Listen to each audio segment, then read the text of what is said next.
Xage Visibility-to-Policy Studio, also known as V2P Studio, gives security professionals deep visibility into device interactions across their environment, allowing them to identify assets, visualize interactions, and easily convert them into segmentation and protection policies. IT and OT environments lack clear visibility into asset interactions. Admins are forced to rely on broad, rigid segments and guesswork, creating security gaps and operational risk.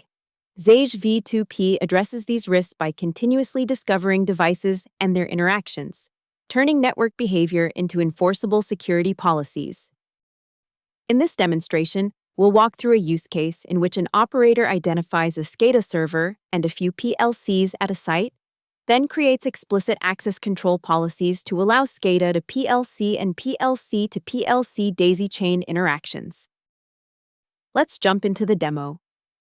The operator begins by selecting a site in V2P Studio to view all assets and their interactions within that environment, providing a site-wide, real-time view of device interactions. Within the site view, assets highlighted in blue are protected by Xage, while assets shown in white are not yet managed by Xage and therefore remain unprotected. By hovering over an individual asset, the operator can view detailed asset information, including IP address, MAC address, vendor, and site location. Using this information, the operator identifies a SCADA server and several PLCs from their IP addresses that have been discovered by Xage.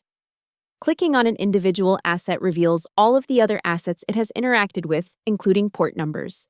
This allows the operator to clearly see how specific PLCs exchange data for daisy chain operations.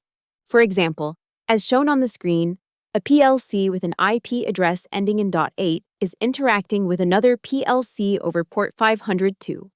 In the same way, the operator can clearly see how the SCADA server interacts with PLCs.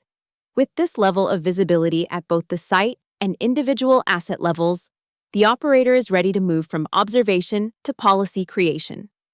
To create a new policy, the operator selects the PLCs that need to interact with each other and initiates the workflow. V2P Studio leverages observed interactions to automatically populate device details, including protocols, ports, and peer devices, enabling fast and accurate device onboarding. After validating the information, the operator proceeds to group the devices as needed. The operator has the option to add to an existing device group or create a new device group. By completing the remaining workflow, the operator generates a draft access control policy that explicitly allows PLC to PLC interaction using approved methods. In the same way, the operator creates a second access control policy to allow interaction between the SCADA server and the PLCs, ensuring that only authorized SCADA to PLC interactions are permitted. Once draft policies are created, the operator can review, refine, or delete them before enforcement, ensuring intentional policies that can be staged and pushed during approved change windows. When ready, the operator commits the finalized policies by continuously synchronizing with the Xage fabric to discover new assets and interactions. Xage V2P Studio enables organizations to move from implicit trust to explicit zero-trust control with confidence.